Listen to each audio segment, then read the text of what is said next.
So that is a prime example of when you are to self-reflect and to go back and figure out like where did this particular person show me signs? And I mean, it can be anyone, y'all. We know this. Come on now. If y'all want to talk about it, y'all want to start listening to some people that have betrayed you, that's fine with me. Y'all can shout them out.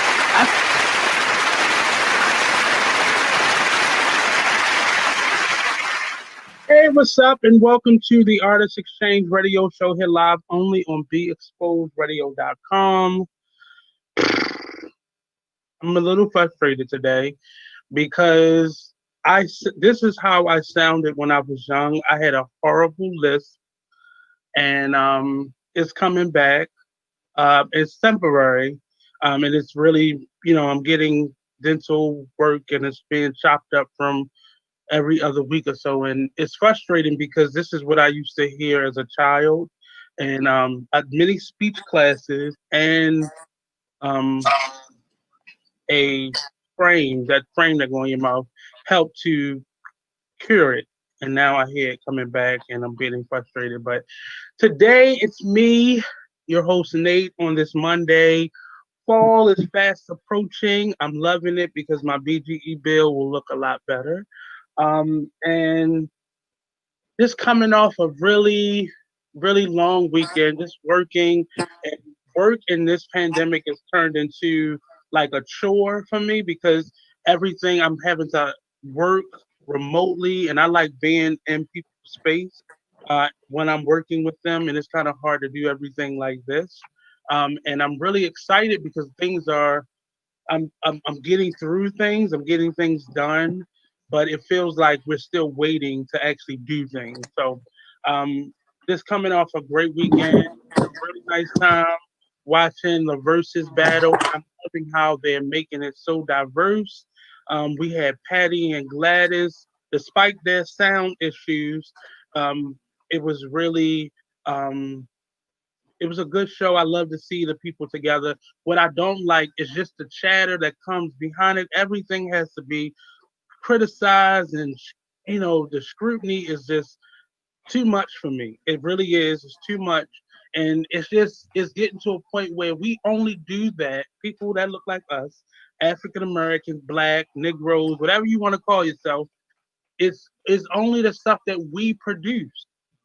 Now, if you think about it and you use your logic, Patty and Gladys are two different women from the same time period. They both started years and years ago, have been in this game for 50 plus years, both of them. They're both in their mid to late 70s, and Miss Dionne Warwick, and they are used to performing. So being somewhere, and they're not lip singing artists, so being somewhere, hearing your music there, I think their impetus was I need to perform. This is performance for me. But this platform was made to be a listening party, not a concert series. And I think many people are having a hard time with that. And that's just despite the thing, anything that's done live and done digitally with internet is bound something bound to happen. And I think despite that we got to listen to some really good music and watch them in their friendship unfold right before us. But that's what it is. And today I have a guest on, and I just finished working with this gentleman, so I'm really just really meeting him and watching him work, and his process as a performer was great. I love to watch other actors perform and really demonstrate their abilities. Uh, Devin is a visual artist. He is a part of the Baltimore art scene, and I wanted to bring him on here just to talk about his experiences, his life, his art, his work, and what's to come for him. Today's topic is staying true to the creative process. And often, especially in moments like this where we're fighting, it's been really hard for us to stay true to the process. An artist creates, an artist performs, an artist, you know, uh, inspires. So many of us forgot that that's what the job is. The job isn't necessarily the actual performance, the actual, concert, the actual, piece of art. It is really the process. And now we're having to figure out ways to display and perform and create for the for the audience, the watching public, to be able to take part in it. And I think that's the challenge. But the process hasn't changed. Creating is creating. And I wanted to bring Davon on here and talk about his process and just who he is and all those things. So welcome, Mr. Davon. He's getting it all What's going together. on, Nate? How you How are doing, you? sir? I'm Great. good. Thanks for having me. So I feel can you, I great. tried to give you a bit of an introduction, but can you tell us who you are, as in terms of being an artist, a dad, a performing artist now? Okay. My name is Davon Carey. I grew up in Baltimore City, and I'm an artist. I've been an artist my whole life, and I've always been looking for different ways to just open up the artist tree for real. Many branches to the tree, and that's how I became in touch with you for the Real Nigga show that I just did with Troy Burton, Mm-hmm. which was a blast. Very fun every time we do it. But I'm a painter, and I've been working on a painting right now as we speak. I do a lot of portraits. Oh, it's kind of blurry. I'm sorry. So this is how I met Davon. His work was out in the gallery area when they did the Real Nigga show the last time, and that's how I was first introduced to him. And as a visual artist, a moment like this is the best of times, the worst of times, because you have so much time now to dedicate to creating, but at the same time, you have to find new avenues to be able to sell your work, display your work, show your work off. How have you been? I mean, despite you working on that Real Nigga show for the last 3 months or so, how has it been for you as a visual artist? Thought it was going to be like a downslide, but it actually was pretty good. Like a lot of people was inquiring, which meant a lot more people was buying, and and it just worked out. I guess people had extra money or extra time to just appreciate something new, because a lot of the art supplies were gone in the store. Every store I went to, the art supplies were gone. The athletic things were gone. Like people was in the house doing things that they didn't have the time to do. So I guess they, looking into art. I saw a lot of artists really investing in materials this time, whereas though we normally bought things as projects came up or as we needed them.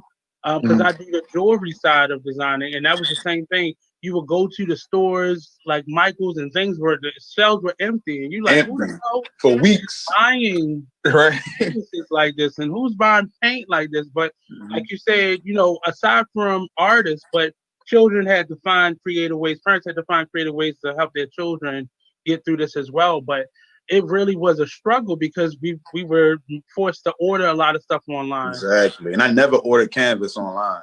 Yeah, but it was it was fun. It was cheaper actually. It came you quicker than I thought.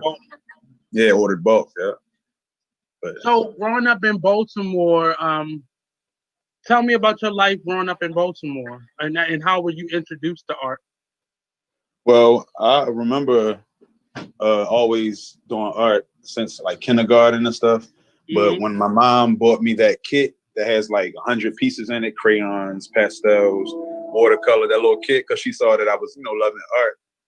When she bought that, I really think that's where it all really began. Because I, just had crayons. So just mixing everything together as a child and being free with it.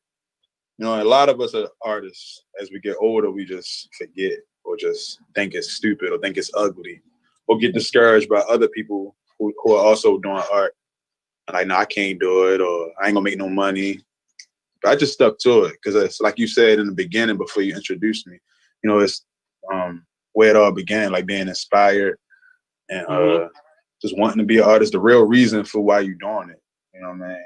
I stuck to that. So. Did you know this is what you wanted to do in terms of a career path, or was it just something you knew you were good at and you just kept on it? It's definitely something that I just knew I was good at. I didn't think it would be my career path. I used to always say I would be an architect, or I'd be the first Black president. I would say things like that. But people always constantly wanted me to do art. I did backdrops for plays, for fashion shows. Anytime people thought of art, they would think of me, and they would ask me, "Can I do it? Like, can you paint my jersey? Can you paint my helmet? You ever tie-dye shirts before? You ever body painted? Most of the time it's just, you ever face painted? Can you face paint for a party?" And then I started doing that. And every summer it'd be 15 parties. Or, when people pass away, I do a lot of portraits. And word of mouth is just one of the biggest ones. So it just really just keeps going and going. I had no choice but to make it my career, and I love to do it. And some artists don't find that until much later, but you were really given a gift to be able to try out and explore and just venture into the arts in different capacities. Most people find those venues or those outlets after they've tried it and studied it for years and years, and then they fall back on, they stumble upon those things. So I'm quite sure looking back at it now, it was definitely a blessing for people to be able to trust you in that way, or look to you in that way. Blessed. Did you have any mentors as you begin to explore it more, or? No, I haven't. My peers, and sometimes even social media felt like a mentor, just learning, seeing what other people were doing and wanting to try it out and just learning different techniques. But other than that, I always felt like a lone wolf with the art, like just really out here, just doing it. You know what I'm saying? Running across who I meet, embracing them and learning from them, but never really a mentor that was just on me, helping me out. Right. If you could look at any artist out there, whether they be famous, commercial, or anybody out there that you would want to maybe collab with or work with, or you see some of your style and their style? See, I'm not really good with names, but it is one person you probably wouldn't expect. Chris Brown. Like he's a graffiti painter. He loves to paint. But singing and dancing became, really big for him. But he always does art. And he's even had shows. I was like, wow, it'd be dope to work with him. Like, just to, see what because the kind of painting he does is different from what I do. And I always love the opposites. What is your medium? Mostly I work with acrylic. Okay. Acrylic paint. So right here, if you notice, excuse me, Shy, these are bottle tops. These are all bottle tops. Well, that's what's up. And all different kind of caps. So do you, and in terms of you using different materials, is it just, I wonder what this would look like, or do you see something similar and be like, let me see if that can translate through what my artistry? It's just wanting to be creative. It's always been a creative thing. When you drawing in the sand or drawing with a stick in the dirt, that's just another, nobody said, like, let me just try to, you know what I mean? It's just what your brain was doing for real. When you start stacking rocks on top of each other, that's art as well. And you know what I mean? People don't look at things like that as art. But as soon as you create something with something else and somebody else looks at it and get inspired, and hey, that was art. Well, how do you get into your zone, or is there a process in terms of when you sit down and create, or is it just, it comes when it comes? It comes when it comes, and mostly it's just something that I really love to do. You know what I mean? So I can get into the zone, and I really paint from an emotional standpoint. Just being happy. Like people write when they're sad or heartbroken, or write the best love songs when they going through trauma. I don't really gotta do all that sometimes. It could just come from any day, anyhow. That's why when I have a show, it's so many different styles in the room, and people like, did you do all these pieces of art? Like, yeah. Like some of them look like this person did, or somebody did this a long time ago. Do you have a need to be a commercial artist, or do you like your lane as it is? Do you like the underground or the, the I urban love setting? I love where I am, but it's also I love where I'm going. You know what I mean? It's, Hmm. wherever it take me is where I'm willing to go. If And that when, means being a commercial artist, then so mhm. be it. Where, if you had to define your art in say 4 words, how would you define it? That's a good one. My lane of art, right? If you This had to art define ain't you as free. an artist or your art. This art ain't free.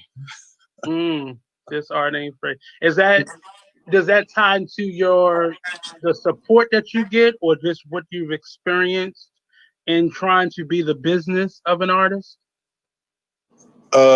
Definitely, because you know I wrote a poem called "This Art Ain't Free" and I made a video and it's on my Mhm. Facebook, and it really explains how I feel about the art. Like I didn't. It's a line in the play and in the poem that says, "I didn't paint it for money, but hell no, this art ain't free."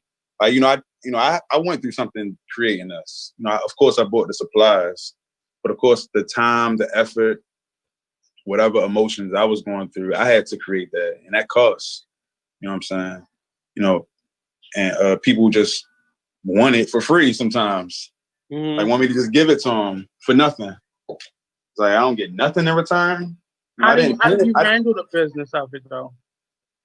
Just being stern and being willing to accept the fact that everybody don't have a $10,000 to give you for a painting. Like, and people Mhm. want art. You know what I mean? People want art, and who am I to the problem of it? Like, I want to give everybody a piece of art, but I also want some, to have some means to keep doing it and to feed my family. Mhm. So, you know what I mean? I've sold a lot of portraits in Baltimore to a lot of different walks of life. Yeah, yes, and I feel happy about it. Mhm. I don't feel like, oh, I'm out here trying to get money. I feel like I'm out here really. People know me for doing art and know me for smiling when they get my art. Mhm. How do you determine your value? Um, that happened over time as well. Just I've had people that what you would call a mentor. Like I've had a teacher tell me, like, they you need to charge more for this because I was charging $60 per portrait at a time. They would look as good as they look today, as I do. And she said, like, you're killing yourself for $60. And I was like, I'm not killing myself. But I took heed to that. And she planted that seed. It really grew. And, like I said, you got to be stern sometimes. You got to just stick to what you know. Like, don't bend just because somebody say, well, hey, your price is too high. Or it's just not for Mhm. you then. Like, I mean, a lot of people would give a masterpiece away for $150 just because somebody told them something that hurt their feelings, maybe. How have you learned how to set your boundaries and set your price? How, like, what goes into you setting your price? um how much time you spent on a piece, Hmm. uh how much you feel that you would let it go for. Like even if it's ridiculous, you could write it down and always come back and look at it. And somebody could even inspire you to want to sell it to them. Like it's like I know they need this, just the way Right. that we connected. And it's like, what do you have? Maybe it's a payment plan we could work out. Or maybe, I've been growing up, I was big on the bar system as well. Before, I had a lot of bills to pay. Hmm. Trading things, things things that I could use, that would make my life better and my, children's life better. But like I said, it wasn't always about just money, but it definitely was about feeling that it was equally like I didn't got over, and that I'm Right. not trying to get over anybody.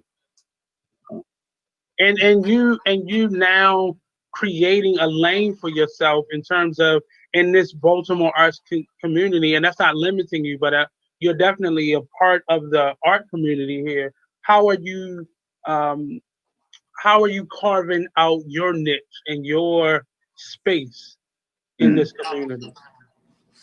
The one thing I thought of when you said that is really staying true to who you are. Like a lot of people, I haven't seen it for myself, but I've heard stories of it, can get lost in just maybe what we call fame or internet fame, or people just know you for a particular thing, so they expect you to keep doing it. And it's like, nah, I'm evolving. Like, you know, the people who gonna rock with me. And I'm not looking for clout and stuff. You know what I'm saying? Like, if people want to be part of, how do I become part of the Baltimore art community, Davon? Like, how do I even meet people? How do I get involved? Just keep being true to what you're doing. You know, like I didn't ask that question, but that don't make it not a valid question. It's just I was true to what I was doing. And I think some people feel like you have to make a certain amount of money or have a certain popularity, and you just being an artist in this community makes you a part of that community. Exactly. And I remember as a performing artist trying to perform at every theater and go to every audition, whether I got them or not, and thinking that was going to make me a part of the community because I worked on all the stages. And at some point, like, I was tired and I was like, I just want to perform. I'm not trying to be the every man to everything. Exactly. In terms of the arts, I just want to perform as I perform. So you can catch me doing stage crew or selling tickets or acting on stage. Like, it didn't matter. I wanted to be involved in the art. So it didn't, you know, I wasn't trying to be the next best anything. I know my level of talent and I know what I bring to the table, and I don't have to make a big show out of it. I love those artists like a Don Cheadle or Angela Bassett, who you know and who you respect, but you ain't got to always every week hear about them. They're not trying to make a spectacle out of themselves to get more attention. In terms of how social media has helped you to develop the business of what you're doing, how have you been using social media to kind of push your message and push your business? Just being consistent with posting things, because people are always watching, and since they're in the house more, we're in the house more, they were watching even more. You know what I'm saying? So if you post just one thing a day, that's better than posting nothing. You know, staying in their mind, but not overdoing it. If you want to overdo it, some days you can. I've seen people do it and it work out. Right. But you know, just staying consistent with posting on social media will definitely keep you in their hearts and minds, especially if you're posting good content or inspiring words. Pushing your brand, you know what I'm saying, in a positive way. How much of you is in your art? Like, in terms of I got to see a little bit of your personality and working with you, but in terms of who you are as Davon Carey, and it's the whole of it, how much of that goes into your work? So much of it. Like, I leave it all on the table. Like, that's why I won't give nobody just no halfway done job, even though people say, hey, it looks like it's done. I could have gave it to them like this, but nah, it has to be to my liking. It has to be when I see it sometime from now that I'm very proud of it, the same way as when I gave it to them. You know what I'm saying? Like, because that's when you put your all into it, you put the love into it. Like, you know some good food. You know when they put the love into it. You know when somebody rushed and just threw some shit together. Right. So that's how I look at it. You know, we cooking up. So being in, like, you're standing in front of your work.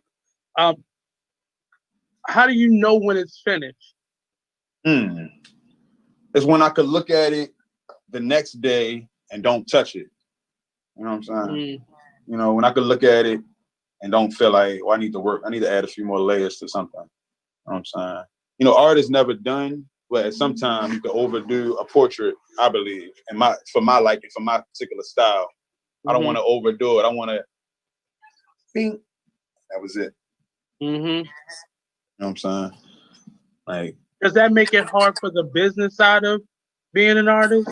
Because the process isn't necessarily I'm gonna start this day and I'm gonna finish this day. Does that make it hard to sell? For some instances, for some people, like around Christmas time, when a lot of people are rushing and then they just jammed. I get like 12 orders in a week and they want it all by Christmas. You know, that's when it can get hard. But I've never missed a deadline. That's one of my phrases that I've had all my whole life. I've never missed a deadline for a portrait, for any piece of art. You know what I'm saying? Like backdrops, portraits, parties. I never been late, never missed a deadline, and I always got it there on time. And I never had nobody say, this ain't it, and gave it back. Never, ever. And certain painting for me is so personal that I've never even tried to sell anything. I've never even wanted, even if somebody sees it by happenstance, or if I just post it just to show off something I did, it's hard for me to get rid of that because I feel like every painting, every image that I create in that way, it's hard. It's hard to let go of something because everything is intentional for me in terms of my artwork.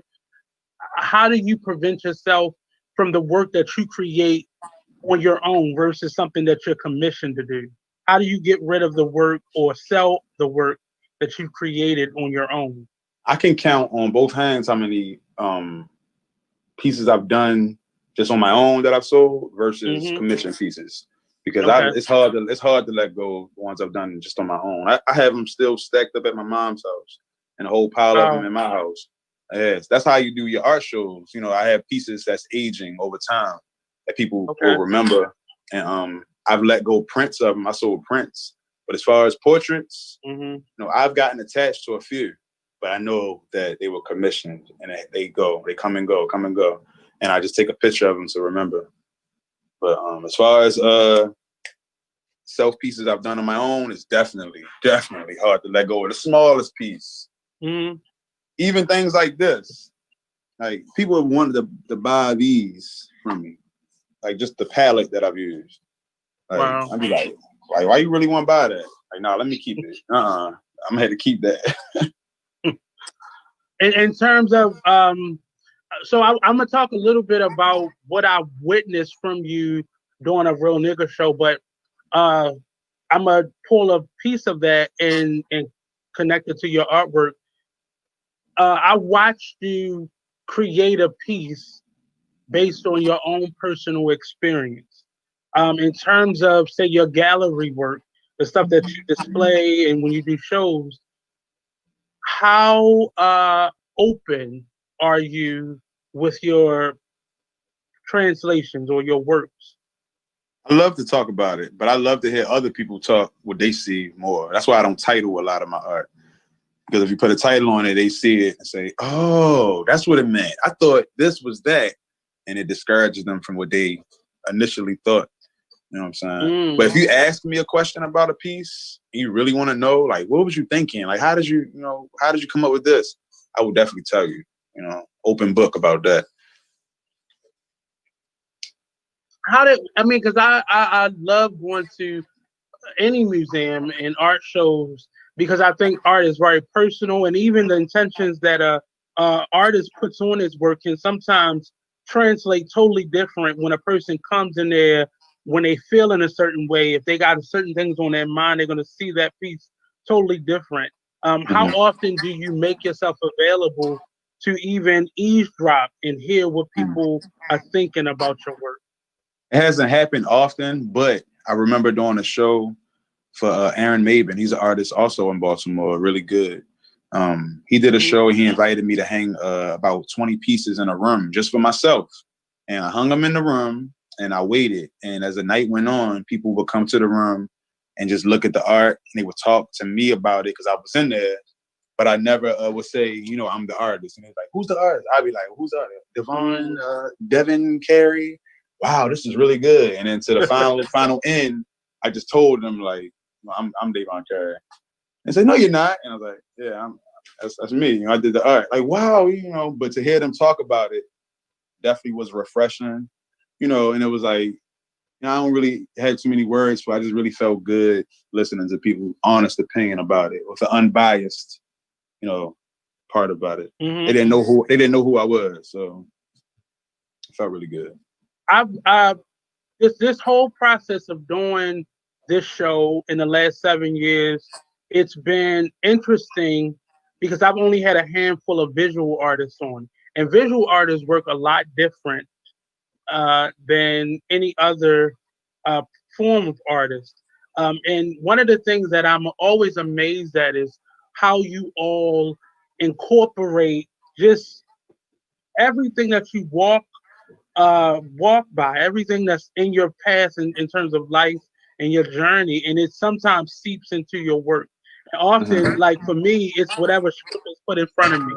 But how being in Baltimore or even being able to travel outside of Baltimore, how do you translate what you're feeling, like a Freddie Gray riot or a Uh, Black Lives Matter or Trump, or how does those things incorporate themselves into your process or your outcome? um, sometimes you can see another piece of art and be inspired. Sometimes you can hear Hmm. people talk and they might say something. And you're like, wow, that'd be a dope painting. It's like just, Right. exactly what you said. Like when people say couch potato, if you paint a potato on a couch, it's funny. You know what I'm saying? Hmm. And it just, it's, what it is. So sometimes it could be a Right. lyric from songs, but from the Freddie Gray riot, uh, I remember Devin Allen, he took the Time magazine photo of the guys running with the police Hmm. chasing them, and I painted that, Right. recreated that. So sometimes it's just from a photo, you know what I mean? Hmm. But So it could be that literal for you. exactly that literal. How And it and felt, other artists that I've met, they kind of leave like a hidden, what they call an Easter egg in all their work. So is it something that create is almost like a thread throughout everything that you create that kind of yeah, stamps it as, Davon Carey's work? there's a spaceship in a lot of my work. Like, it's either in the Right. sky or at the bottom, but it's always a spaceship in most of my work. Yeah, like a You UFO mind flying. sharing what that means?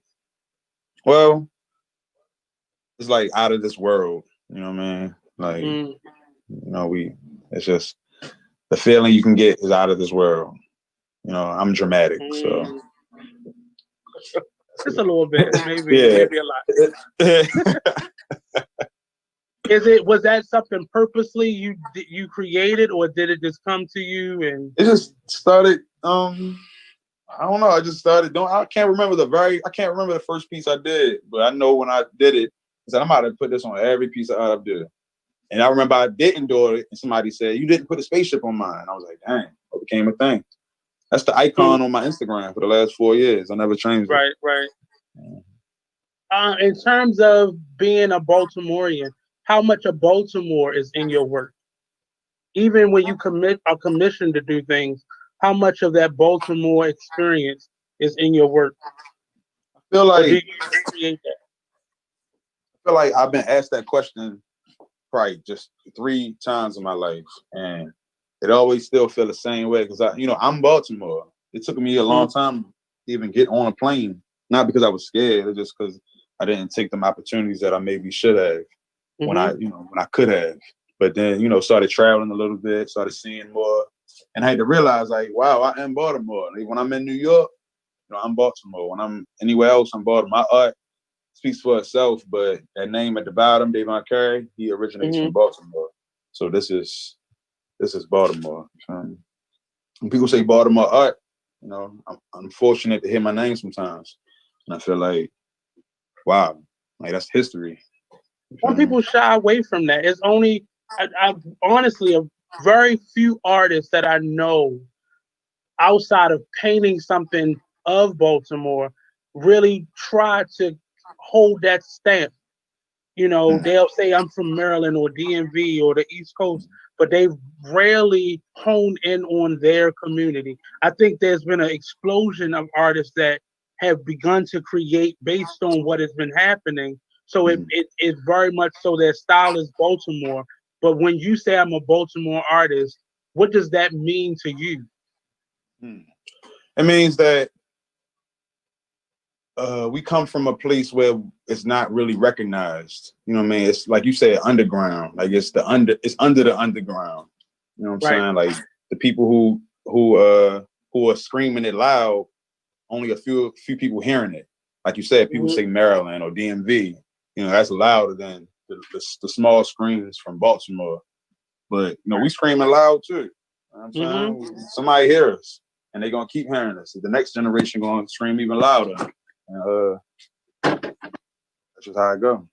So so moving a little bit beyond that, calling yourself a black artist, is that something that you do? Because some people are like, I'm an artist. I don't want to be a black artist or whatever your titles are. I want to just be labeled as an artist.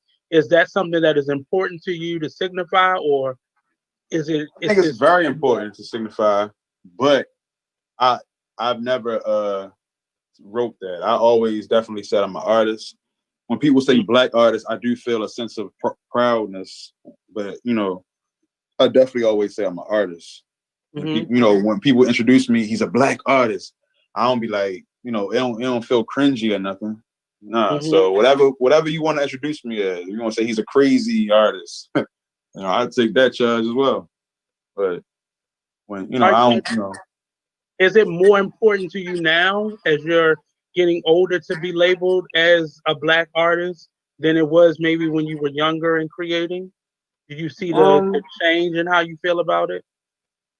I feel as though for me, is it important? It's always been has its levels of importance, but I don't. If it's important to the majority and they feel good from saying it, then I applaud that. Like I don't want to. You know what I mean? If you told me to introduce myself, what I write, I'm a black artist. Yes, I would. I'm a black artist from Baltimore. You just participated in painting a Black Lives mural down at the Black Lives Matter mural down at City Hall. How important was that for you to be a part of? Well, that was very important. That I was very happy that they included me. Joe Jockey, he commissioned me and like 4 other artists, and we got a lot of volunteers to come out. And I was surprised at the turnout, even though a lot of cities have done it. Baltimore is just known for not sticking together sometimes. So when they all came out and it was happy and it all worked out and we got it done, it was a very humble feeling. I felt really good and blessed to be part of that, especially to get it done so quick. We only had to commit for 1 day. 1 day. How many artists were part of that? It was It was 4 of us. It was 5 of us. 5 of us, and it was like 50 volunteers. Wow. How do you network within the visual artist field, or have you begun to do that? We network throughout events. We a lot of events get thrown and they include a lot of artists, and so it's a correlation. It's become a pattern, to see the same faces, and we've made a family, and we've done a lot of pieces together, collaborative pieces. And some people have bumped heads and got back cool again, and some people have just created art together and made money together. So it's just like any other family. Is that because visual artists tend to create in their own bubble, and so branching out could sometimes be a little bit difficult because you have different styles or different perspectives? Yeah, definitely. Because I guess you had to do business together. A lot of people don't do good business together sometimes. You want to just create. You want to create and just be inspired by other people's work. I mean, that's kind of what it is. So moving more now. You've been a performance artist for a number of years now. Most notable is your connection to A Real Nigga Show. I'm really most of the guys there, I've either worked with them or I've been able to follow their career. And you were the one that I didn't know what you were going to be outside of what I saw as an audience member these last few years. But how has that experience kind of stretched you more in terms of being an artist? Not just a visual artist, but just an artist in general. It's because a lot of different arts are one and the same. The way you attack, the way you prepare for stuff, the way you finish things, the way you pronunciate words for a play, the same way you can use stroke on a painting. You know what I'm saying? Like the way you mellow things out for the audience, the same way you could use for the color scheme for your art. It's just it's all one and the same. So I just found the connection. You know what I'm saying? Because everything is connected. I got an opportunity to interview Robert and Troy together for a Real Nigga Show, and we kind of stumbled on a process of quilting, and he was saying that's how he described working on this show as like this big quilt from different spaces put together and made this whole unit. How or have you, not how, have you created any works that was inspired by your contribution or your participation in a Real Nigga Show? I feel like ever since I've done the Real Nigga Show, it's been a part of any piece I've done after. Like just because like we said, the way we think about, like when I did the Real Nigga Show, I learned how to attack the stage different than I've done before. Just listening to different actors who had more experience. So that made me attack the art differently. You know what I'm saying? So that's how I incorporated it into the art. There's no, I don't have a painting that just say Real Nigga Show on it, or a painting that got a whole bunch of niggas. But I do have paintings that have that mentality all throughout it. You know what I'm saying? Is there one piece of yours, and I know it's hard to kind of choose one, or your top three, but what are those, I'll say top three pieces that have the deepest connection to who you are and your experiences, and that you find yourself, thinking about or remembering the most? Which one of your pieces can you kind of hone in on, or you said it had something to do with the Real Nigga Show, or just period about my life? Okay. That they on. I could show you one. This painting right here. It's called The Kitchen. I don't know if it's blurry or clear or not, but it's a picture of me standing in the kitchen while my daughter is right on the wall with a messy house, supposedly. That painting right there is one of my favorite. It's another one that's called Stressed Out. It's a picture of a face being pulled in any and every direction. And that's how I used to feel. Just people pulling me this way, people pulling me that way. People even trying to pull my tongue, get my speech, pulling my eye, want me to look at them. You know what I'm saying? And a third, it's a piece I just threw paint all on the canvas, jumping, flipping, throwing paint, using other parts other than my hands, like my feet, my hair. I love that piece because it was just so wild and so exhilarating to do. How much of your work? Go ahead. That kitchen painting is just was a story of my life. I'm a single father, and just trying to raise my daughter in my mom's house at the time was a different time in my life. Oh yeah. How much has art been therapy for you? 100% therapeutic. It's if I remember doing it as a child, I get that same nostalgic feeling when I tap into it as an adult. Like just remembering, the reason why I'm doing it, the love I have for it, and the patience it takes, which makes you slow everything else down. You get to really think about what you're doing and think about something else maybe. And by the time you're done painting, a couple hours pass, or even an hour, even 30 minutes, and you feel better. You know what I'm saying? Like whatever you were stressing about, it subsided for a while. The piece that you were just talking about, that seems really physical. And we don't normally look at visual art outside of your hand strokes as something physical. In terms of your involvement in creating it. How often do you create in that way? That kind of that feels like almost a release of energy. Oh yeah. How often do you create in that way, whether you use your body as the Well, I brush? definitely touch. Well, my hands are clean now, but when I'm done the painting, my whole hand has got different colors all on it. 'Cause I'm Hmm. touching it, different. A brush can't do the same thing your finger do sometimes.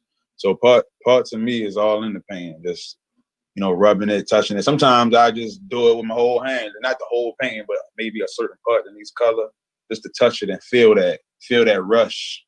It's like you're gonna get messy to wash it off, but Mm. I love to be part of it. You know what I'm saying? That's why people love to get body painted. Besides the look, it's also just a exhilarating feeling. When so discuss the process of doing body art. Most people see it as erotic, or it is always seen as that. But describe your process when you're doing body painting. Yeah, I have a painting. I have two paintings. There's a painting of me painting like 12 different girls, and of course it's like erotic painting. And it said this is how people think body painting is. And I have another painting of me doing it fully clothed. She has a towel on her upper body while I'm painting the lower body. And this is how it really is. Because most of the time it really is just that. Until you're fully painted and you look like you're clothed, they don't really just throwing themselves out there. You know what I mean? It's really like painting on a canvas or painting on a wall or painting anything else. You want to do it correctly. You want to do it right. It's a human being. So you want to, have respect for them. You know what I'm saying? Sometimes it's a conversation, and sometimes mostly it's a room full of people.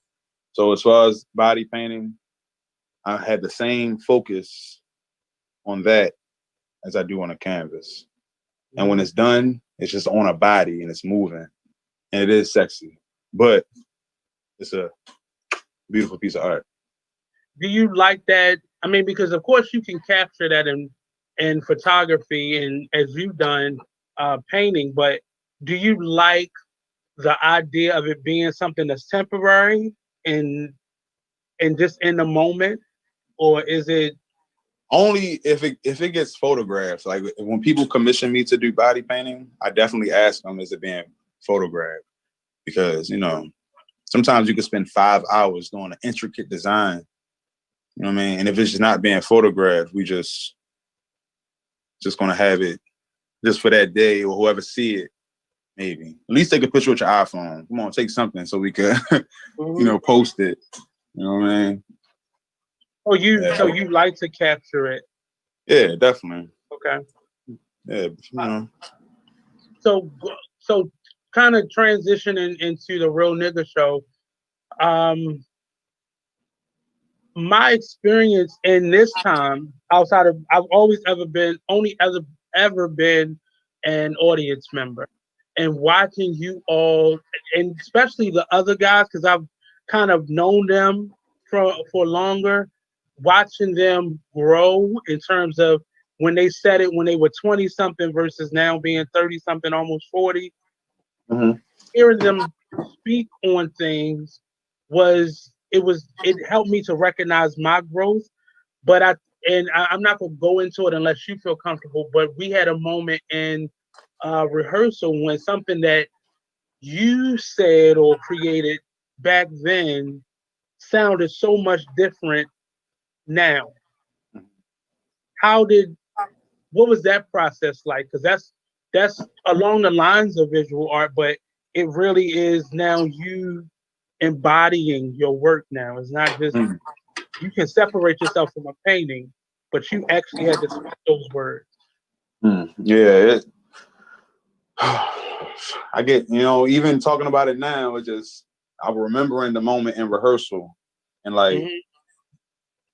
just because, it's when you write in a journal, you're just releasing them feelings of the moment that you're in.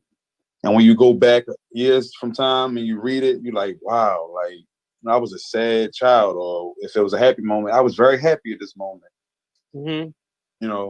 I guess that moment, it was just the utter truth. It was just the truth of what was happening, and it had something to do with my daughter's mom and her. My daughter never met her mom, So I was writing about that experience. So going, reading it again. My daughter's 12 now. At the time, she was 6. It was it was just a different experience. Like the conversations me and my daughter has had now were different from then. So reading the words that I wrote, I just remembered how I felt and how far we've came from since then. And I was like, wow. You know what I mean? Like it touched me. So when it first came out and you writing it opposed to now, because for you to still have the same level of emotion, and it felt like it was more emotion than you probably had it being in the moment. Where were you in that moment as an artist?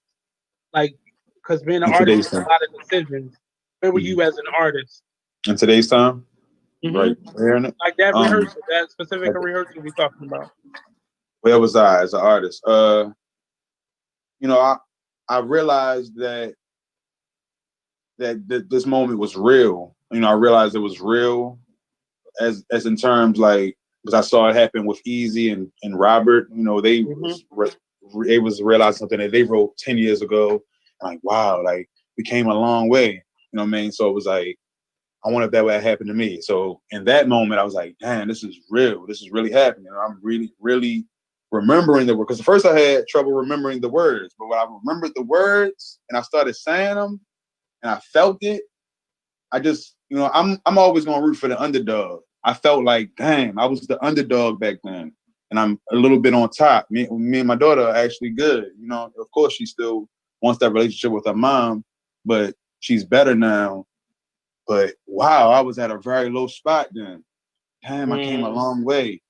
Like, and I'm just thinking about myself at that time, thinking about how I gotta push these words out and be that same character from then. But it just was it just was a lot for me. I mean, I don't know how Robert does it with that madman scene. Getting into that character is like it always made me cry. So this made me cry, my own one. I think theater and why I love theater so much beyond like television and film, it's a moment that you have. And TV and film can capture that moment and editing and camera angles, but theater forces you to be in that moment. Um, and this was definitely a different experience in working with you all because we had a temporary, a small audience that Friday, and I Yep. think you all got a taste of the nuance that was in it based on the responses. But for the most part, you all were. It was just us, and you all on the actual stage of it.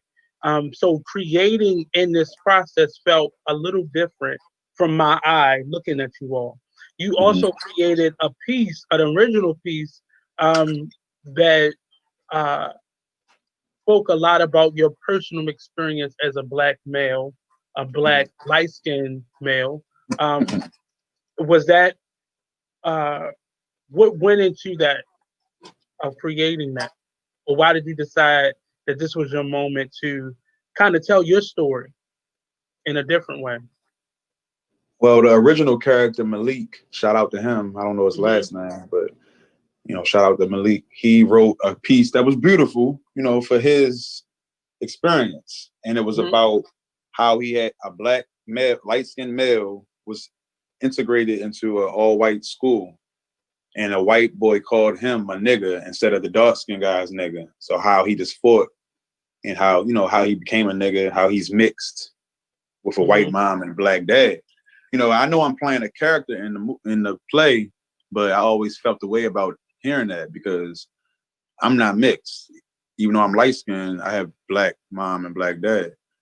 So I wanted to tell what I really thought a light skinned black man was going through in different words.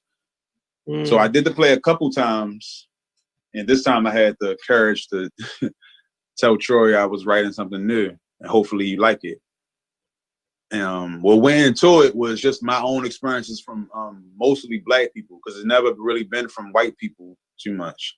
Been from black, darker skinned guys who've had feelings about me being light skinned.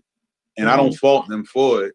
And it's not everybody, it's just a handful of people who in my life who said something, or but it never was something supposed to be something negative. It's just something to learn from.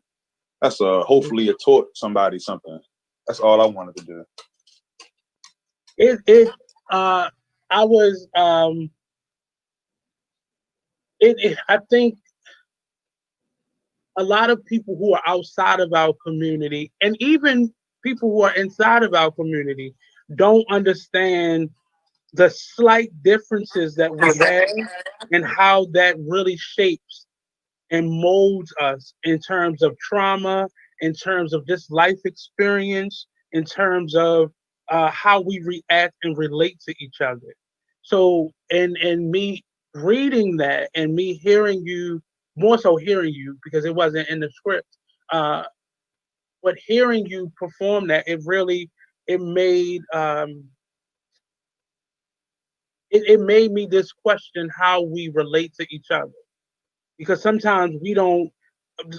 A bad director would have said, that's not important. Just play this character. But in terms of somebody being able to share their unique perspective, in terms of, you're not mixed, and it's perceived that you are because of how you look, but people not really, even within your own culture, not respecting your journey and the issues that you had to deal with.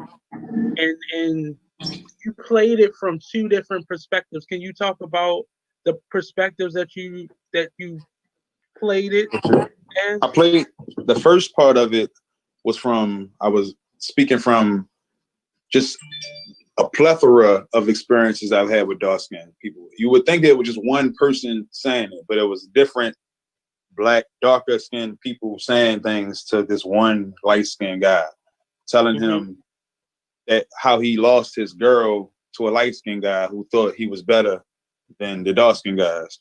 A different dark skinned guy saying how he didn't get a job, basically, but I bet you would get the job because you light skinned.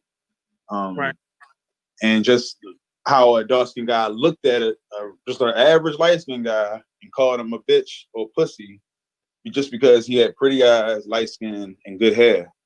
And then finally, at the end, the light skinned guy stands up and says something, nothing mean or trying to be angry towards him, but just telling him, like, I grew up and played in the same playgrounds all where you've been.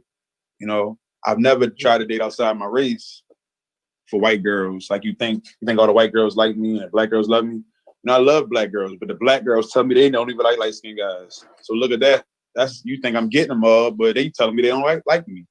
And how I had to wrestle a dark skinned guy basically for respect. Even though we both on a wrestling team, when he wanted to wrestle in the championship, he thought I was, a pussy because I was light skinned. But we're two black men at the same strength as you. So I think that's interesting because I remember like a brief conversation we had just in waiting, and we shared that similar experience. And without us talking to each other, we would not have seen that experience as a commonality and from two different perspectives. I had to fight other white guys. So I'm telling you, like, man, you was just fighting somebody else. It wasn't all that. And hearing you then tell your story makes a lot more sense.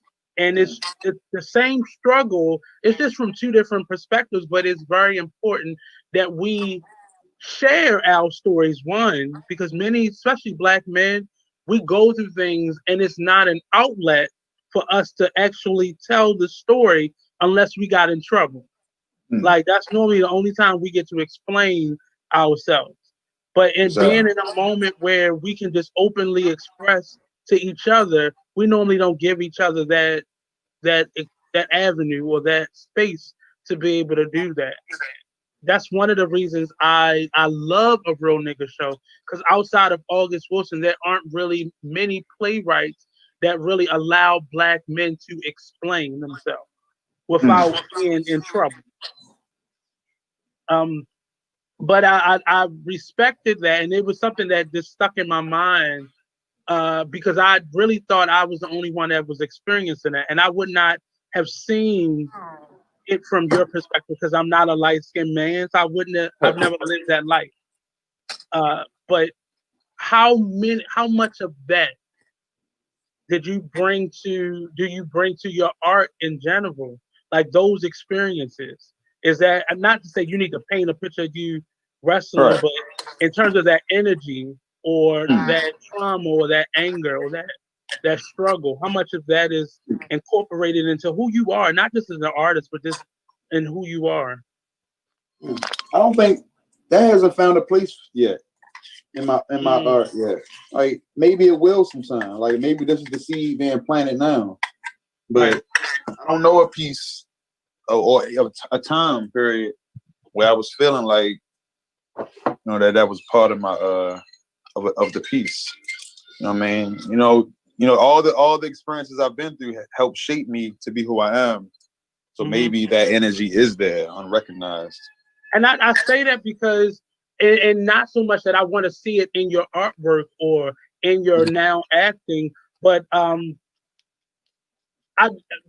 you would think that a person who have experienced that over the course of time would be a certain type of person. Exactly. Mine has turned into, well, it turned into like a internal aggression where I just don't talk to people a lot because of some of the experiences that I've had. I just, I find more comfort in me just stepping to the back and then every now and again talking or communicating. But somebody who has been through that, you would think Davon would be this hyper aggressive person that doesn't get along with. And you're the one who breaks that tension in a room where you're coming in and you hug everybody, you speak to everybody, and you appear to be always in a great mood. But that's not what we would perceive to be the person that would come from that type of struggle. That's what I meant by it. How has it manifested itself into who you are and into your personality? Okay. I like how you, yeah. Or maybe that is what it did. It made it like, because I always been that person, hugging everybody, part of the clique, showing love when I come into a room, just showing manners, just being a decent human being. Right. So, I never wanted to overdo it. I mean, because you could tell when people being phony. Right. You know what I'm saying? So, yeah. You hungry? That's what I meant by it. It was just Okay. your personality did not match up, and you kind of talked a little bit, and we got to talk a little bit, but it what I was seeing wasn't what I was hearing you say. Like even you talk about it more now, and you writing that monologue, it did not translate into this is the person that's sitting in front of me. You would have thought, and sometimes. And my mother, who is light skinned, she said this to me. You fall into a middle category of people who you're going to receive some treatment from white people. You will get some from the different ends of the spectrum in terms of color, complexion, but you're not going to really receive the brunt of it. So it makes sense that I don't get it or I don't. It's not my reaction. I've only ever been. I feel like color discriminated by white people and physically by people that look like me.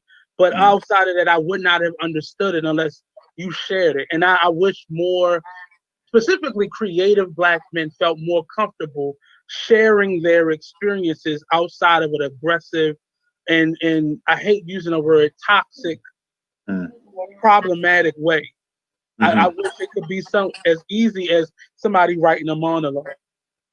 Definitely. And it really summed up your experience without blaming, without tapping back into the anger or the frustration or the hurt, even. And it allowed us to clearly hear your story. Because many people liked everything else in the play was some type of extreme or in your face. And that was the one time where we just got a story. And it was this a plain outright story. And it was almost a break in the emotional roller coaster that we had and being in that. And that was my experience sitting backstage and watching it or off to the side and in rehearsals. But people also when we were talking to people out in the I don't know if people said it to you, but it felt like to me their reaction to it was a break in the emotions. And Wow. and I value that. I definitely respected that. Okay. I like that because nobody said anything to me about it. It's awkward when it's your own people though. Yeah. Because we still have an awkwardness about colorism in our community, and it's the same thing now against men and women and straight and gay. Like within our community, it's hard for us to address oppression from the person that's been oppressed. It's hard because it's almost like, well, what do you say without being insensitive or, and we jokingly say things, but for me, I've learned how to get certain things out of my dialogue and with people. Okay. I used to have a horrible thing against light-skinned people because I perceived them to be something else and I experienced one or two. So I made a general statement about them.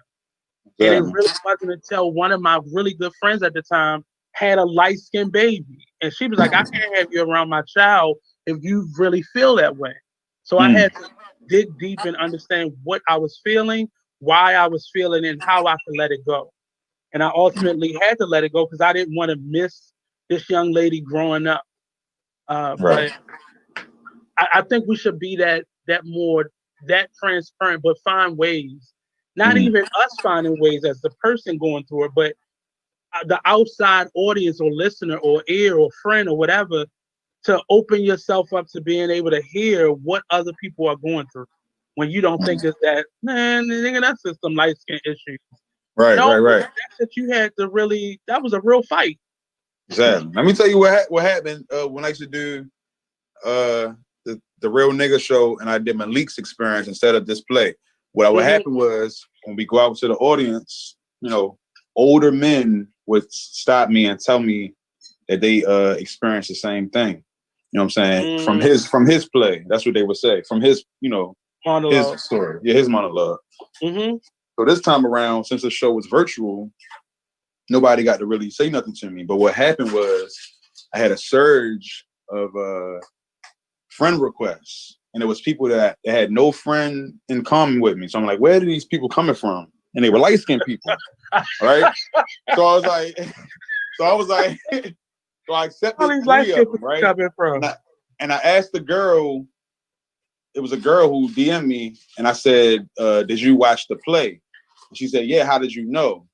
I said, just a guess. She said, yeah, I really loved your piece that you did. And I was like, wow, this is basically the same thing that happens after the play when it normally happens. A light-skinned person come up and they related to that for real. So what I said. So as long as it touched somebody, what I mean? And like you said, it wasn't bringing up anger. It wasn't blaming nobody. It was just telling a story. You know what I'm saying? It was a healthy way of kind of letting it go and letting it out. And it really made me think about, like, I have my mother and she has a couple siblings that are light skinned with light hazel eyes, and then the rest of her siblings are my complexion, and then there's a couple that are dark skinned. And the kind of the tension that is amongst them is I believe is deep seated in their what they think of them complexion wise. And it's things that are being said or have been said that I heard. And it's really, I didn't know. I really did not know. And I wouldn't know what that was like, when that wasn't, you know, they say light-skinned people are in and they out, and like how do you expect for people to relate to you when you say things like that about them? Exactly. And it sounds crazy now listening to those types of things. Like it, Hmm. we love to subtract and add and divide our culture in that way. Hmm. Like it's room for everybody. Like somebody likes Definitely. you because you're light skinned, or Right. um, And what I also notice is that people just going to do it. Like I can't, mhm, you can't escape it. Like just right, right, so that's why at the end I said jokes are jokes. I get it, but reality is also real. Because mm, we can joke about shit, but we need to know the reality of it though as well. right. And, we are hurting people. You know what I'm saying? We hurting children and situations Mhm. and lost opportunities because of what you think about something. Well, being a father, how are you explaining color to your children, or have you gotten to that point yet? It comes up just naturally, through just different conversations that maybe I can't think of an example, Hmm. but I know as it happens, we address it, accordingly. You know what I mean? It's never no argument, though. It's, my daughter is like brown skin. My son is a little browner than me, and they got darker people in the family, and it just I guess naturally they'll just learn what's been happening, and I'll just help shape what they learn. If you're watching and you have any questions for Devin in terms of his art, his life, Davon. who he is, Davon, I'm sorry, I keep doing that, Davon. If you have any questions for him, uh, please share them with us, and we'll be here to answer your questions. As we are finishing up this interview, I want to thank you one for coming on, but uh, express that I saw you, I saw your work, I saw your process, and I know stage is not easy, Mhm. especially when identity is not. I won't put a struggle on you or as artists, but I know as Black men, we're going through things right now that we may not be comfortable expressing, that we may not be uh, have the vocabulary or the words to put on it right now, because it just feels, in my opinion, it just feels like we're under attack, and sometimes that attack is coming from within ourselves, from within our communities, our homes, our families, our neighborhoods. And it's hard to really find ourselves in life anymore.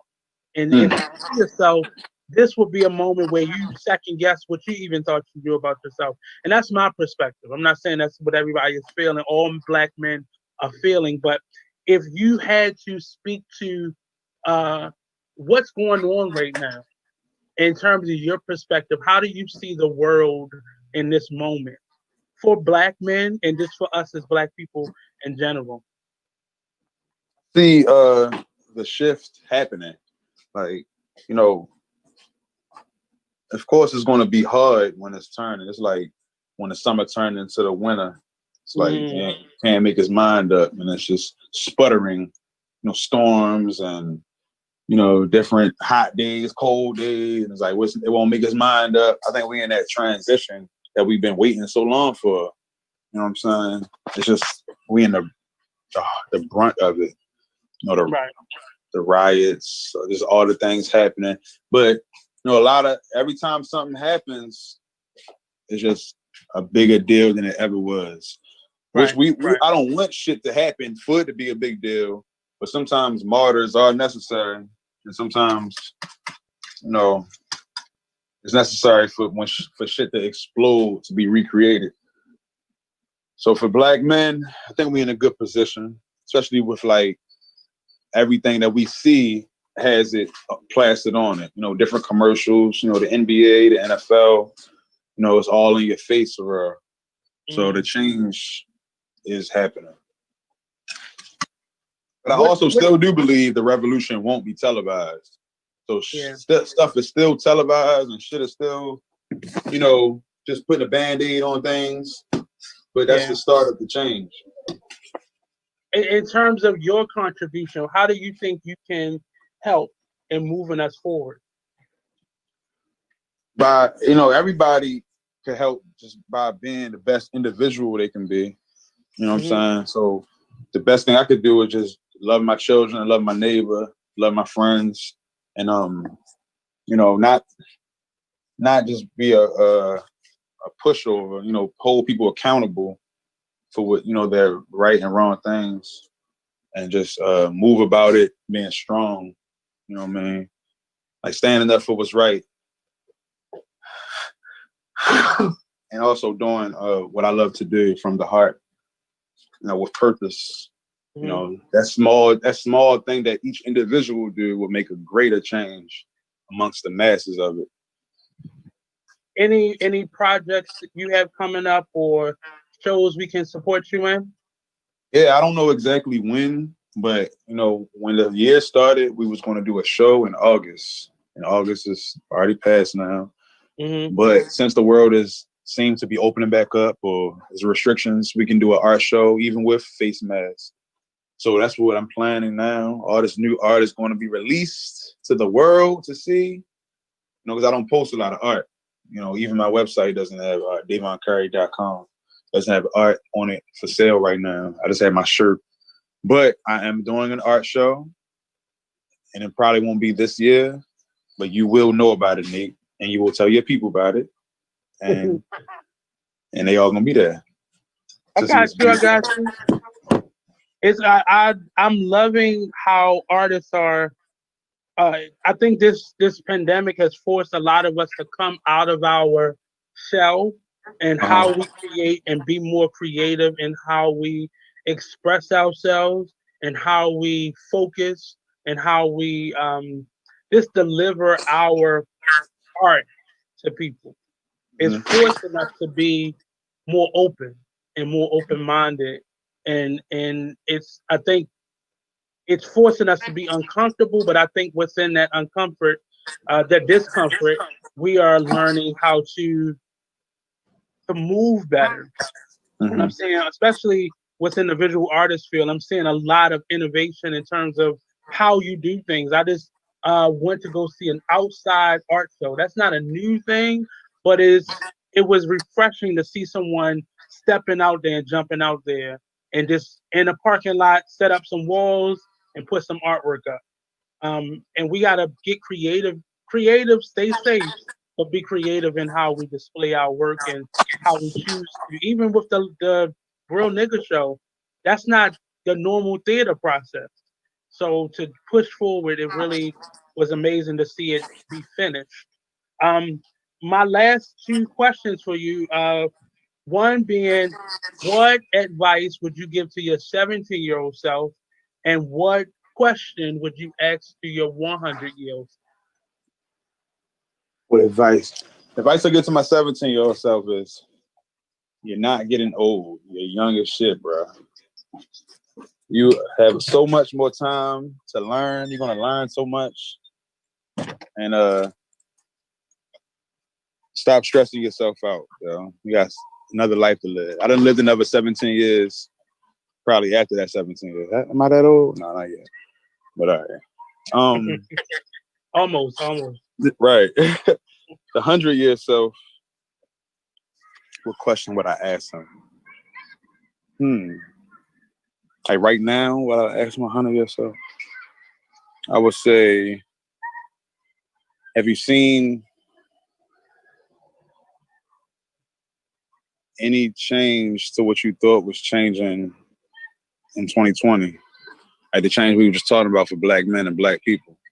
Like, has anything really changed? Like, or did it just go back to bullshit? I believe by the time I'm 100, the whole world probably gonna be Black. So that's the plan. Right, the whole world gonna be Black by then. So hopefully we just not killing each other. My last question to you is, what has been your biggest lesson as a Black man, and as a sharing the information? How do you, or what advice would you give, or inspiration rather, would you give to other Black men that may be going through that same trial or struggle in the moment? Just keep your head up. It sounds real cliche, but after every dark night is a brighter day, man. Like, God, we gotta meditate. Just become one with knowing that it's gonna be all right. Right. Like, you know what I'm saying? Just simple meditation can go a long way. Simple just breathing. Not needing to smoke weed every chance you get because you're down. You know what I'm saying? Or have a drink.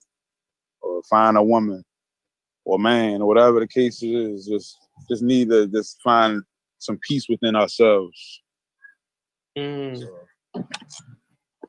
So I really appreciate you coming on the show. Can you give out all your social media so people know where to find you? Davon Carey on everything. DAVON CAREY on Facebook, on Instagram, on Twitter, on Tumblr. My website is davoncarey.com. Everything is somebody Davon said OnlyFans. Yeah, my OnlyFans is actually if you want to DM me, I'll give you that too.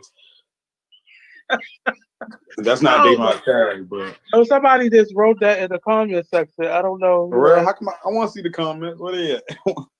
You can see the ones on the side screen, but you got to go to chat and click on it. Okay. It may have been somebody from Facebook. Somebody might recognize you. You never know. I don't know. But we don't do no blasting out here. We don't do people out there. But I do think, and I'm always in a space of how can I work with artists and figuring out if I could be of any assistance in terms of helping you and supporting you as an artist, or we can find a way to create together. And that's where I'm always at.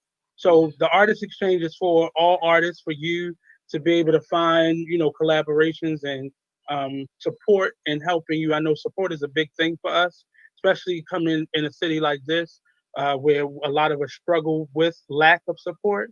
But just know you always have a space to come and promote your work and share your story. And, I'm always here to help you in anything that you may need help with. I appreciate that, Nate, so much. It was a pleasure. Anytime, sir. So be safe. And he said hit him up in his DM for his OnlyFans page. Yeah. I think I know who to ask that question. For sure. All right, man. Peace out. Take care. Nate, and I'm gonna hit you up because I want to see some more of your artwork. But you take care, man. Be safe out there. You too. Thank you. Anytime. So this has been the Artist Exchange Radio Show. If you want to be a guest, if you want to, advertise your business or sponsor the show, please hit us up. You can hit me up at the Artist Exchange Radio Show at gmail.com. And I'll get back to you. I'm really responsive these days because everything is computer and I'm right here. Outside of that, we have a competition. I have a competition coming up for music, for theater, acting, and what was the other one? I think it's design. So the design field, music, and theater, specifically acting. And there's a cash prize, and we're going to put the information out there in terms of what the qualifications are and what the amount. There's only one winner for each category, and we'll be doing that throughout the month of October. So you can be preparing for that right now. Also, today, and I'll look on my phone. I've been doing. Yesterday, I started like a fast. It was my last day on social media for the next week, and I know that's blase. Everybody say that, but but I really, I just needed a moment. It was a lot. It is a lot of negativity in the form of judgment and criticism that I see. There's a lot of Trump talk. I've been reading a lot up on these new restrictions that are coming for Facebook, and it's weird, it's wild, and we really have to reprogram ourselves. I know a lot of us have been social media like addicts, but there's going to have to be a moment of reprogramming because these people have been getting away with not only selling our identities but our habits to other companies. And I'm not this big conspiracy theory. The information has been put out there. There's a whole documentary on Netflix right now from many social media employees, and these are not just entry level employees. These have been people who are in charge of, say, the like button on Facebook and so on and so forth. And we really have to reprogram ourselves to not need social media because in my opinion, many of our uh, freedoms are being taken away from us, like freedom of speech. But when you're, and I don't know if that's illegal or not because Facebook is a legally open company, um, a public company, I mean, and I don't know if you Oh, can excuse me. restrict speech um, outside of hate speech, but it really is. I don't know. Uh, I'm figuring some stuff out. I'm just noticing a lot of information that's being shared. And if I click on something, a couple days later, I get a phone call from a telemarketer, and it's weird, but um, it's not anything that I have not seen or known. But it's just during this quarantine, it's been happening more and more and more, and it's nerve wracking. And I don't want to tie everything back to Trump because we can't blame everything on him. But it's just weird. So one of the I'm like, things that I Jesus ain't say decided. that. Hello, Oh, who my was mic that? on. Sorry.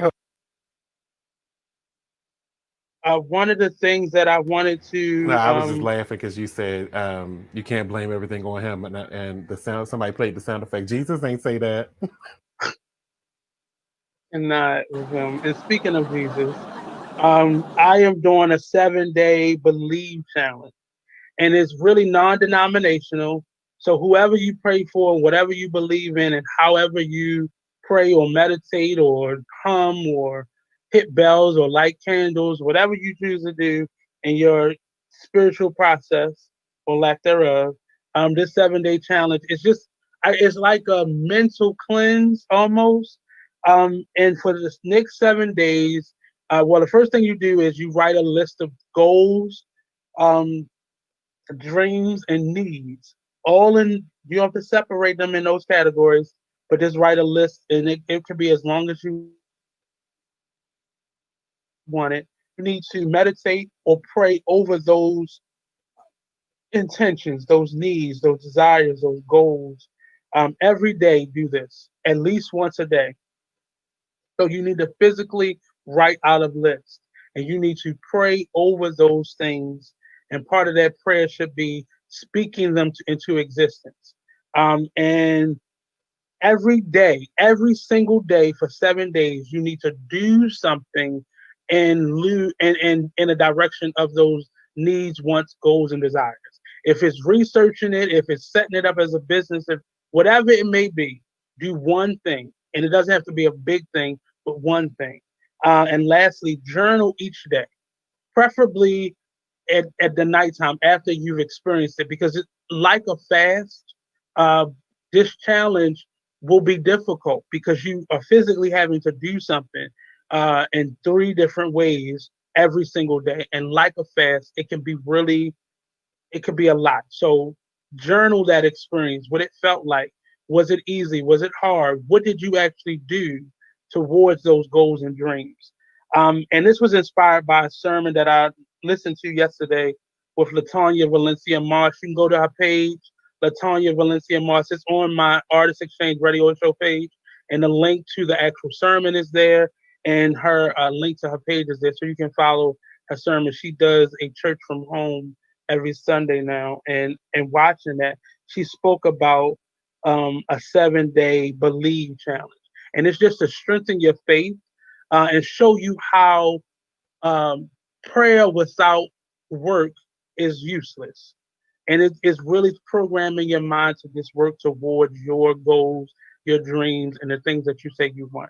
This has been another edition of the Artist Exchange Radio Show. Again, if you want to be a guest on the show, if you want to contribute to the show, donate, support, sponsor, advertise, hit me up at the Artist Exchange Radio Show at gmail.com. And I know that was all mumbled because of this lisp that I'm temporarily having right now, but definitely reach out. I'll reach back. Don't forget the Artist Exchange Radio Show every Monday and Friday at 5 p.m. Eastern Standard Time. Peace out.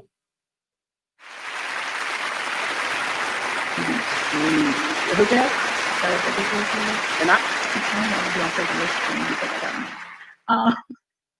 so it is the fact that, you know, you are to reflect on the fact that this person, where did they show me signs that I could not trust them with